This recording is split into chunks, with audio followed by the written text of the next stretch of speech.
नमस्कार मित्रांनो, तूही रे माझा मितवा मालिकेच्या आजच्या जबरदस्त अशा भागामध्ये फायनली राकेशला अटक झाली आहे आणि त्यानंतर राकेशच्या अटकेनंतर आता अंजली आणि कुटुंबावरती नेमका कोणता नवीन बॉम्ब फुटणार आहे, काय घडणार आहे, सगळं आजच्या या भागामध्ये आपण पाहूया. तर आजच्या भागामध्ये ईश्वरी जाब विचारते राकेशला की बोल ना, शलाका माझी मैत्रीण होती, तिच्यासोबत तू का असं वागलास, का केलंस तिच्यासोबत असं, का मारलंस तिला, जीव का घेतलास तिचा. तेव्हा मग तो म्हणतो की अगं वेडे ईश्वरी, जीव कसा नाही घेणार मी तिचा. अगं ती जितकी सुंदर होती ना तितकीच आगाऊ देखील होती. माझं सगळं सत्य जगाला सांगायला निघाली होती. ती सगळं तिला माहीत पडलं होतं माझ्याबद्दल. मग कसा जिवंत ठेवणार होतं मी तिला, म्हणूनच मी तिचा जीव घेतला. हे ऐकल्यावर आता सगळेजण नाराजीने आणि रागाने त्याच्याकडे बघत असतात. त्यावेळेला मग आता तारालाही त्याचा खूप राग आलेला असतो. त्यानंतर मग ती म्हणते की माझ्यासोबतही याने लग्न करण्याचं ठरवलेलं होतं. तितक्यात अंजलीताई येते आणि म्हणते की एक मिनिट ईश्वरी, तू नक्की काय बोलतेस, मला प्लीज जरा नीट सांगशील का. तेव्हा ईश्वरी म्हणते की ताई, ह्या माणसाचा हा पण एक वेगळाच इतिहास आहे. तुम्हाला माहीत नाही आहे, हा माणूस ना आमच्या घरामध्ये चाळीमध्ये किरायेदार म्हणून राहत होता, आमच्या आत्याच्या खोलीमध्ये. आणि हा मला पहिल्यांदा भेटला तेव्हा हा खूप अडचणीत असल्यासारखा दाखवत होता. ती सगळं काही हिस्ट्री त्याला सांगायला लागते आणि म्हणतो, राकेश एकदा भेटतो आणि म्हणतो की काय करणार मॅडम, खूप मोठा प्रॉब्लेम झाला आहे. माझं जे सामान आहे ना ते माझ्या घरमालकाने बाहेर फेकलं आहे, माझ्याकडे रेंट नाही आहे त्यांना द्यायला. नंतर मग हे ऐकल्यानंतर ईश्वरीला खूप वाईट वाटलं होतं आणि त्यांनी घरात ठेवून घेतलं होतं. नंतर या माणसासोबत माझ्या बाबांनी माझं लग्नही ठरवलं होतं. मग संजयने कशाप्रकारे ईश्वरी आणि राकेशच्या लग्नाचा मुहूर्त काढला होता. जवळजवळ येत्या पुढच्या 15 दिवसांमध्ये लग्नाचा मुहूर्त निघालेला होता. हे सगळं आता आठवतं. त्यानंतर अर्णवने ईश्वरीला प्रत्येक वेळेला थांबवण्याची तयारी दाखवली होती की त्याच्यासोबत लग्न करू नको तो माणूस आणि माझी ताई अंजली. तेव्हा ईश्वरी त्याला टोकत असे की सर, तुम्ही प्रत्येक वेळेला ताईचं नाव घ्याल आणि मी ऐकेन असं होणार नाही, त्यामुळे तुम्ही त्याच्याबद्दल काहीही वाईट बोलू नका, माझा होणारा नवरा आहे तो. असं बोलून त्याने सगळ्या बाजूने ईश्वरीला कोंडीत धरलेलं होतं. नंतर ईश्वरीचं आणि त्याचं लग्न होत असताना लग्नाच्या अगोदरच देवदर्शनाचा बहाणा करून या माणसाने मला कुठेतरी घेऊन गेला होता आणि त्याच ठिकाणी याने चक्कर येण्याचं, तब्येत खराब होण्याचे नाटक केले आणि एका ठिकाणी एका बेईमान लॉजमध्ये तो मला घेऊन गेला होता. आणि त्या लॉजमध्ये गेल्यानंतर नाटक केलं होतं की मला बरं वाटत नाही आहे ईश्वरीजी, आपण जाऊया. त्याच वेळेला त्या ठिकाणी त्या लॉजमध्ये तो मला घाणेरड्या लॉजमध्ये घेऊन गेला. जर वेळेवर अर्णव सर आले नसते तर माझं काय झालं असतं ना, हे माझं मलाच कळत नाही आहे. खूप या माणसाने मला खूप त्रास दिलेला आहे. त्यावेळेला मी गेले आणि त्यानंतर मला एका खोलीमध्ये ठेवलं होतं आणि खूप विचित्र प्रकार घडवले माझ्यासोबत. मी काय करू ना, माझं मलाच कळत नव्हतं. नाही, या माणसाला मी कधीही माफ करू शकत नव्हते. आता हे सगळं अंजलीला ऐकून अंजलीलाही त्याबाबतीत खूपच मोठा धक्का बसलेला असतो की हा राकेश इतक्या खालच्या थराला जाऊन वागला आहे. ती म्हणते की तेव्हा मला घेऊन गेला आणि मला तेव्हा भुलवलं की आपण आराम करूया आणि निघूया. परंतु अर्णव सर वेळेवरती आले आणि तिथेही मला याने चहामध्ये काहीतरी गुंगीचं औषध टाकलं होतं माझा गैरफायदा घेण्यासाठी. आणि तेवढ्यातच तिथे अर्णव सर आले आणि दरवाजा उघडल्यानंतर त्यांना मी पाहिलं आणि मला चक्करसारखं करत होतं. त्याच वेळेला मी यांच्यावर चिडले की तुम्ही पुन्हा कशाला आला तिथे, परंतु त्यांनी मला सगळं खरं सांगायला सुरुवात केली. ईश्वरी सांगते की सरांना मी म्हणाले तेव्हा सर मला विचारत होते की त्याने तुला काही औषध वगैरे दिलं आहे का, पण नाही. माझ्या लक्षात आलं की चहामध्ये त्या माणसाने माझ्या काहीतरी औषध मिक्स केलेलं होतं. आणि मी अर्णव सरांना बोलला तेवढ्यातच त्या हॉटेलमध्ये रेड पडली होती आणि अर्णव सरांनी मला सांगितलं की मिस इंदोर, या हॉटेलमध्ये रेड पडली आहे, तुला कळतं आहे का, काही खूप मोठा प्रॉब्लेम होऊ शकतो. आणि त्यामुळे आता ईश्वरीला आठवतं परंतु तिला चक्कर येत असते. अर्णव म्हणतो की मिस इंदोर, मी तुझी बदनामी होऊ देणार नाही, हे असं तुझ्यासोबत नाही घडू शकत. पण तरीही ईश्वरी ऐकत नव्हती. तेव्हा अर्णवकडे एकच शेवटचा ऑप्शन उरला होता, तो म्हणजे की ईश्वरीसोबत लग्न करणं. आता ईश्वरीसाठीचं म्हणजेच जे मंगळसूत्र दुसरीसाठीचं असतं, आता तिच्या गळ्यामध्ये तो मंगळसूत्र घालतो, म्हणजेच लावण्यासाठीचं मंगळसूत्र ईश्वरीच्या गळ्यात आता अर्णव घालतो. आणि पोलिसांची रेड पडल्यानंतर अर्णवने ही माझी बायको आहे मिसेस ईश्वरी अर्णव राजे शिर्के असं म्हणून ईश्वरीचं आणि अर्णवचं लग्न झालं होतं. आता ईश्वरी आणि अर्णवचं लग्न कोणत्या मजबुरीमध्ये झालं, का झालं, या मागचा सगळा इतिहास ईश्वरी सगळ्यांसमोर खुलासा करते. आणि मग हे ऐकून सगळ्यांना धक्का बसतो आणि त्याच वेळेला त्याने ईश्वरी आणि अर्णवची बाजू समजते. ईश्वरी म्हणते की हा नीच माणूस त्यावेळेला जर अर्णव सर माझ्यासमोर आले नसते तर माझं काय झालं असतं, माझ्या आयुष्याची वाट लावली असती या माणसाने.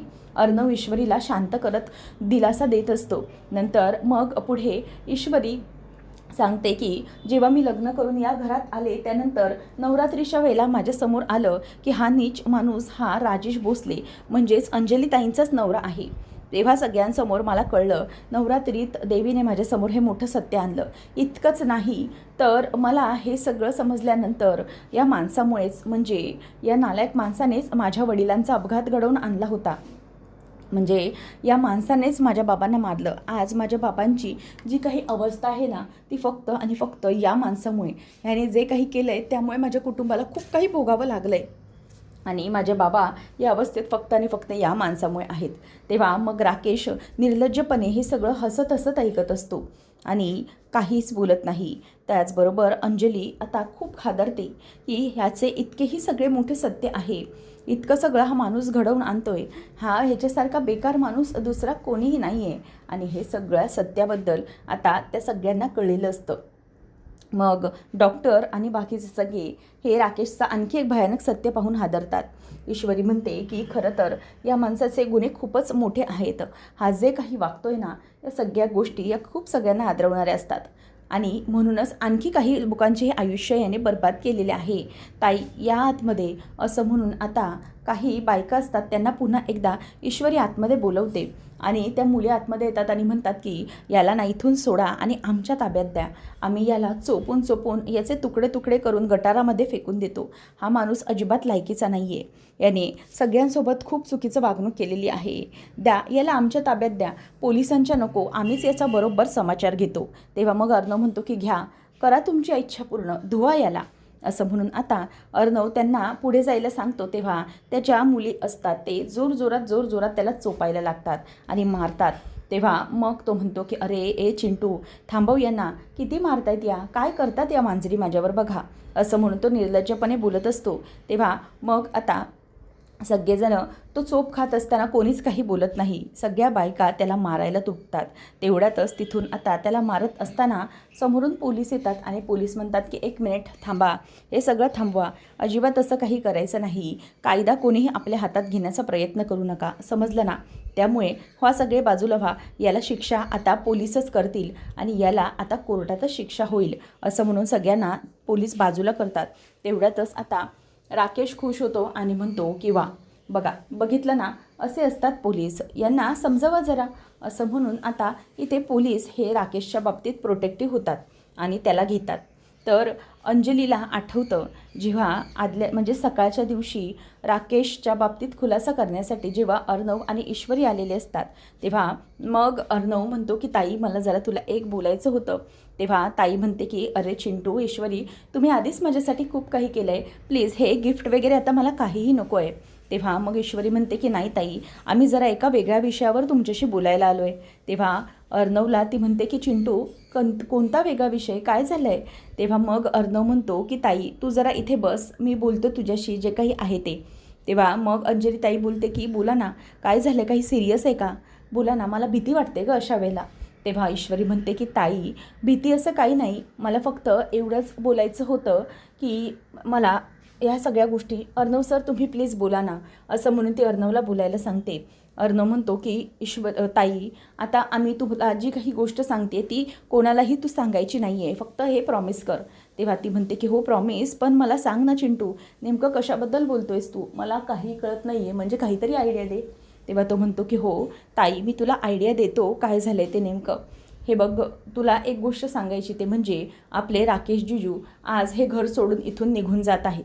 तेव्हा ती म्हणते की काय, कसं काय, ते घर सोडून कसं निघून जात असतील. तेव्हा तो म्हणतो की ताई हे बघ, हे त्यांचं आजचं तिकीट आहे मलेशियाचं, बघ त्यांच्या नावाने बुक आहे आणि त्यांनी मलेशियाचं तिकीट हे बुक केलेलं आहे. तेव्हा अंजली म्हणते की कसं शक्य आहे, म्हणजे हे घर सोडून असं का जाणार आहेत. तेव्हा मग तो म्हणतो की ताई, त्यांनी आपल्या कंपनीमधून सात्विक फॅशनमधून 50 कोटी रुपये तुझ्या सहीने सँक्शन करून घेतलेत आणि ते आता ते पैसे घेऊनच निघून जात आहेत, म्हणजे पळून जात आहेत. तेव्हा मग अंजली म्हणते की चिंटू काय बोलतेस तू, हे पुन्हा एकदा तुझं ते सुरू झालं आहे का. तेव्हा तो म्हणतो की नाही ताई, माझ्याकडे याबद्दलही पुरावा आहे. आता तो पुन्हा ते लेटर दाखवतो, म्हणजेच 50 कोटी सँक्शन झालेले आणि अंजलीची सही. तेव्हा मग तो म्हणतो की हे बघ, हे आहे लेटर आणि ही आहे सही. त्यामुळे तू एक गोष्ट ताई लक्षात ठेव, हे सगळं जे काही घडलं आहे ना, त्या सगळ्या गोष्टी या राकेशमुळे घडत आहेत. 50 कोटी रुपये घेतलेत त्यांनी आणि सगळं असं करण्याचा प्रयत्न केला आहे. त्याला कोणाचंच काही नाही आहे, तो इथून पळून जाणार आहे. हे ऐकल्यावरती आता अंजली गप्प होते. तेव्हा मग तो म्हणतो की ताई, मला फक्त एकच गोष्ट हवी तुझ्याकडून, तू याबद्दल कोणालाही काही कळू देऊ नको आणि आमचा प्लॅन आहे तो मी तुला सांगतो. आता जो काही ईश्वरीचा आणि अर्णवचा प्लॅन असतो, तो सगळा प्लॅन आता अंजलीला सांगतात. तेव्हा अंजली म्हणते की छे, हे कसं शक्य आहे. ईश्वरी म्हणते की हो ताई, हेच घडलं आहे आणि हा राकेश हेच घडवणार आहे आपल्या सगळ्यांसोबत. आपल्या सगळ्यांचा जीव खूप मोठ्या धोक्यात आहे. तेव्हा अंजली म्हणते की ठीक आहे, तुम्ही म्हणताय मागच्या वेळेलाही तसंच घडलं होतं, तुम्ही याचा पर्दाफाश करणार होते यांचा, परंतु तसं काही न घडता वेगळंच काहीतरी घडलं. त्यामुळे आता मी तुम्हाला एकच गोष्ट सांगेन, ते म्हणजे की यांच्या बाबतीतलं जर तुम्ही हे सगळं करताय, ठीक आहे, मी तुम्हाला सोबत करायला तयार आहे. पण जर हे खोटं ठरलं, म्हणजे तुम्ही यांच्यावरती जे काही आरोप धरतायत ना ते खोटे झाले, तर मात्र माझी एक अट आहे की तुम्ही दोघांनीही हे घर सोडून निघून जायचं. आता हे ऐकल्यानंतर ईश्वरी आणि अर्णव दोघंही तयार होतात. दोघंही म्हणतात की हो ताई, तू जसं म्हणतेस तसं झालं तर आम्ही दोघं हे घर सोडून निघून जाऊ. ईश्वरी म्हणते की ताई, तुम्हाला माहिती नाही आहे या माणसामुळे आपल्या कुटुंबाला काय काय आणि किती किती भोगावं लागलं आहे. ते तुम्हाला जेव्हा समजेल तेव्हा कळेल या माणसाने आपल्यासोबत काय घडवले ते. तेव्हा आता ईश्वरीला ती विचारते की मग नक्की करायचं आहे काय. तेव्हा ते दोघंजणही तिला प्लॅन सांगतात. ईश्वरी म्हणते की ताई, डोंट वरी, जर ते खोटं निघालं ना तर तुम्ही म्हणताय ना तसं करू. आम्ही दोघं घर सोडून जाऊ आणि संध्याकाळी जर राकेशचं सत्य तुमच्यासमोर नाही आलं तर या घरातला आमचा दोघांचा शेवटचा दिवस असेल. आता हे सगळं अंजलीला आठवतं आणि म्हणूनच ईश्वरीची साथ त्यांनी दिलेली असते हेही तिला आठवतं. त्याचबरोबर आता अंजली ही एक काम करते, पुढेच तिचं बाळ म्हणजेच कनूला ठेवलेलं असतं. आता कनूला ती हातामध्ये धरते आणि राकेश समोर येऊन उभं करते आणि विचारते की काय नीच माणसा, सांग काय करू मी आता. तू तुझं काम केलंस आणि पोलिसांच्या हवाले निघून जातोयस. माझ्या आयुष्यात मी खूप मोठी चूक केली की मी तुझ्यासोबत लग्न केलं. आता मग सगळ्यात मोठी चूक तुझी ही आहे. आतापर्यंत तू खूप मोठ्या मोठ्या चुका केल्या असतील, पण सगळ्यात मोठी चूक, तुझं पाप हे आहे. काय करू मी, सांग ना हिचं एकटी, काय करू. या सगळ्या गोष्टी तू घडवून आणल्यास, मला फसवलंस, माझ्या कुटुंबाला आणखी किती लोकांना फसवलं असशील. मग हिचं काय करू मी, सांग ना मला, काय करू मी हिचं. असं म्हणून अंजली जोरजोरात त्याच्यावरती ओरडत असते आणि विचारते की बोल काय करू मी हिचं नीच माणसा. तेव्हा मग लगेचच राकेश तिला बोलून टाकतो की जाऊन गटारात फेकून दे. मला काय सांगतेस, फेक गटारात. असं बोलल्यावरती आता इथे तिला खूप जास्त राग येतो आणि घरात सगळ्यांना त्याचं हे बोलणं पाहून सगळ्यांना खूप वाईट वाटायला लागतं. तेव्हा अंजली त्याचा गळा धरते आणि म्हणते की काय नालायक माणसा, नीच माणसा, हे सगळं बोलण्याची हिंमत कशी केलीस तू. तुला काय वाटलं मी बावळट आहे. मी बावळट होते ते फक्त माझ्या प्रेमासाठी. तुझ्यावर आंधळा विश्वास ठेवला होता, प्रेम केलं होतं मी तुझ्यावर म्हणून. पण आता मी तुला सोडणार नाही. तुझा गळा दाबून तुला मारून टाकू शकते, समजलं ना. मारून टाकेन मी तुला आता या क्षणाला जर माझ्या मुलीबद्दल काही बोललंस तर.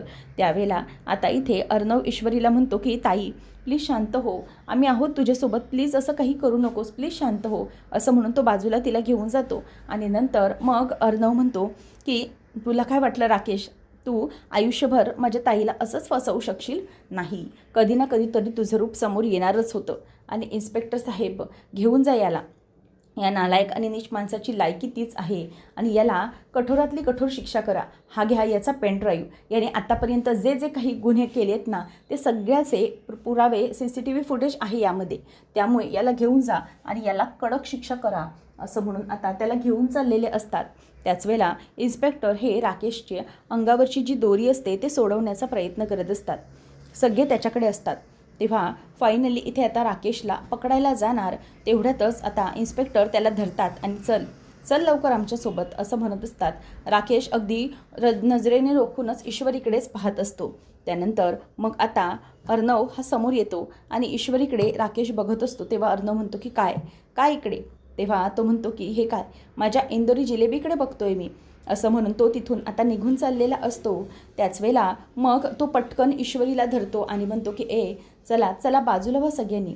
आता ईश्वरीला तो वेठीस धरतो आणि सगळ्यांवरती ओरडतो की बाजूला व्हायचं, समजलं, सगळ्यांनी बाजूला व्हायचं, नाही तर चांगलं होणार नाही। तेव्हा मग आता इथे मामा म्हणतो की 1 मिनिट काय करतोय, सोड तिला सोड। तेव्हा अर्णव आणि बाकीचे सगळे घाबरलेले असतात। ईश्वरीला त्याने वेठीस धरलेले असते। तेव्हा सगळे म्हणतात की बाजूला व्हा, सोड सोड राकेश तिला, पण राकेश काही सोडायला तयार नसतो। राकेश म्हणतो की काय रे चिंटुकल्या, तुला काय वाटलं की मला पकडणं इतकं सोपं असेल? जर आलात ना तर हिचा भेजा उडवून टाकीन मी, समजलं ना, चला बाजूला व्हा। जेव्हा आता सगळे घाबरलेले असतात, काय करावं कोणाला काहीही सुचत नसतं। नंतर मग अर्णव हा तिथेच उभा असतो। तो म्हणतो की सोड माझ्या मिस इंदोरला, सोड लवकर राकेश, असं म्हणून आता तो त्याला सोडायला सांगतो। आणि त्याच वेळेला आता राकेशच्या हातावर पटकन अर्णव येतो आणि ईश्वरी राकेशला ढकलून बाजूला जाते आणि अर्णव हा त्याच्या हातावरती जोरात पाय मारतो आणि पाय मारल्याबरोबर बंदूक खाली पडते आणि खाली पडल्याबरोबर आता अर्णव त्याला चोपायला सुरुवात करतो। अर्णवला तो म्हणतो की अरे चिंटुकल्या काय करतोस तू? तेव्हा अर्णव म्हणतो की तुला काय वाटलं फक्त तूच हे सगळं करू शकतो का? आम्हाला हे सगळं करता येत नाही का?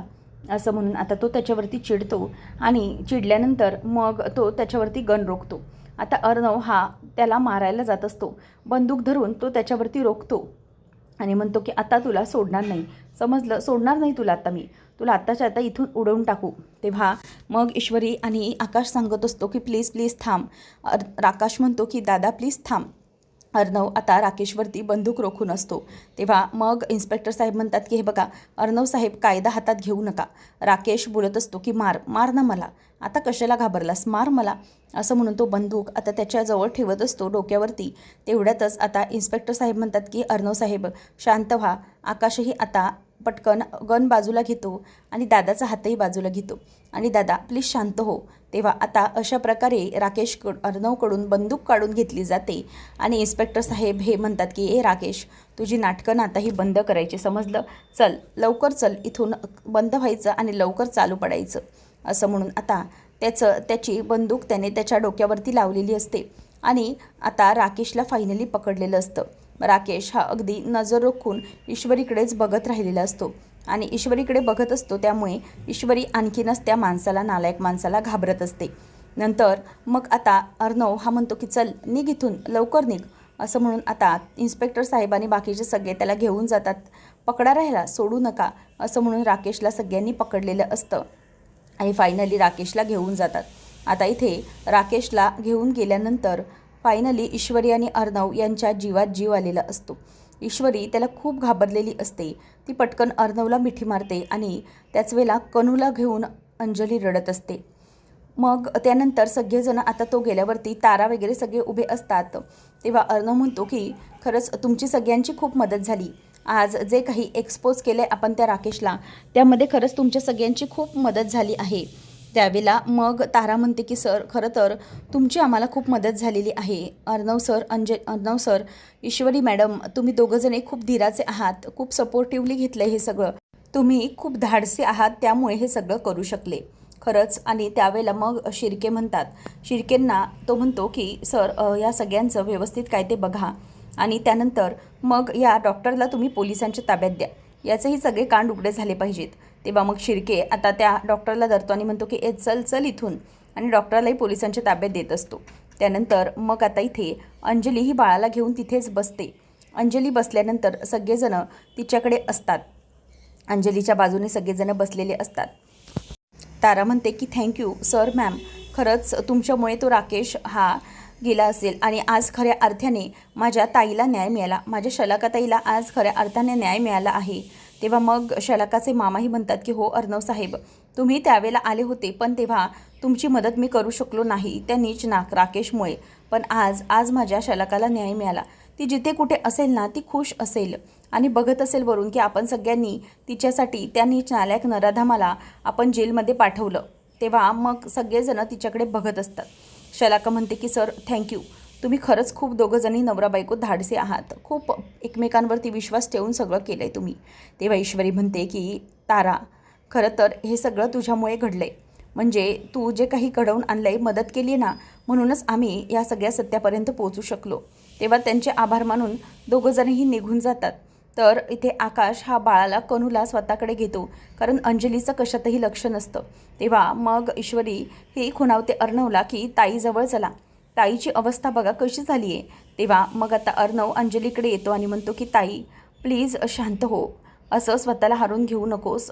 आय नो ही सिच्युएशन खूप डिफिकल्ट आहे फेस करण्यासाठी, पण प्लीज धीराने घे, स्वतःला इतका त्रास करून घेऊ नको. तेव्हा मग अंजली ही म्हणत असते की चिंटू काय करू ना, मला काही सुचत नाही आहे, खूप मोठी चूक झाली आहे रे माझ्याकडून. म्हणजे या माणसासाठी, निष्णालायक माणसासाठी मी माझं कुटुंबाला दोष देत होते, सगळ्या कुटुंबाच्या विरोधात उभी राहिले मी, का तर त्याच्यावर माझं प्रेम होतं, आंधळ प्रेम होतं. मी खूप चुकले रे, मी माझ्या माणसांना डावलून त्या माणसावरती विश्वास ठेवला. सगळेजण मला सांगायचे चिंटू मला सांगायचा, पण नाही, चुकले, माफ कर मला चिंटू, असं म्हणून ती स्वतःला आता कानाखाली वाजवून घेऊ लागते. तेव्हा ईश्वरी म्हणते की ताई प्लीज असं करू नका. तेव्हा अर्णव तिला धरतो आणि म्हणतो की नाही ताई असं करू नको. ती म्हणते की नाही चिंटू, मी ही शिक्षेच्या पात्र आहे, मी हे जे काही घडवलं आहे ना, या माणसाची मी जी काही साथ दिली आहे त्यामुळे माझी खूप मोठी चूक झाली आहे रे.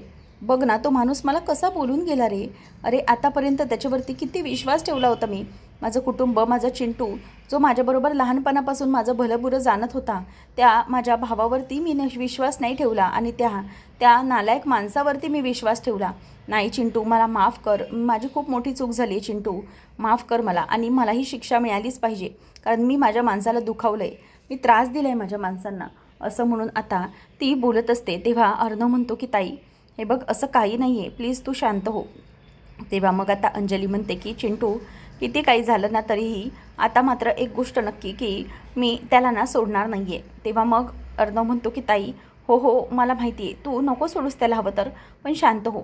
तेव्हा आता इथे लगेचच ती बोलायला लागते की चिंटू मला शिक्षा मिळाली पाहिजे, मी खूप मोठी चूक केली आहे, माझ्या लेकीसाठी मी खूप मोठा गुन्हा केला आहे, नाही मला शिक्षा व्हायलाच हवी.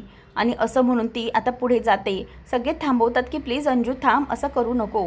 पण आता तिथे केक कटिंगचं सामान ठेवलेलं असतं, तिथे जाऊन ती सुरी घेते आणि स्वतःच्या हातावरती ती सुरी आता चाकूने ती शिक्षा करून घेणार असते. ती म्हणते की चुकलं माझं, मला याची शिक्षा मिळालीच पाहिजे, नाही जगायचा अर्थ मला. तेव्हा मग आता ईश्वरी म्हणते की ताई प्लीज थांबा. त्यानंतर पुढच्या भागामध्ये ईश्वरी अर्णवला म्हणते की अर्णव सर आपली सगळ्यात मोठी गोष्ट पार पाडली, ते म्हणजे आपण त्या राकेशला शिक्षा करून दिली. त्या राकेशला आता शिक्षा होणार लवकरात लवकर. पण आपण एक गोष्ट विसरत आहोत, ते म्हणजे की आपल्या बाबांच्या बाबतीत, म्हणजेच तुमचे बाबा आणि माझी आई यांच्यावरती जे काही आरोप झाले होते ते सगळे आरोप खोटे होते आणि ते घडवून आणणारी एक बाई होती. मग ती बाई नेमकी कोण असेल, तिचा नेमका काय इतिहास आहे, हे सगळं आपल्याला माहीत करून घ्यायला पाहिजे ना. आणि म्हणूनच आपल्याला एक गोष्ट केली पाहिजे, ते म्हणजे त्या बाईचं सत्य आपल्याला शोधून काढलं पाहिजे. असं म्हटल्यानंतर आता अर्णव म्हणतो की ठीक आहे, आणि तो तिथे शांत बसतो. तेव्हा अंजलीला डोकं खूप दुखत असतं, ती तिच्या रूममध्ये येते आणि खूप रडत असते की नाही गं ईश्वरी, मला नाही जगायची इच्छा, आता खूप त्रास होतो आहे मला, या सगळ्याचा खूप त्रास होतो आहे.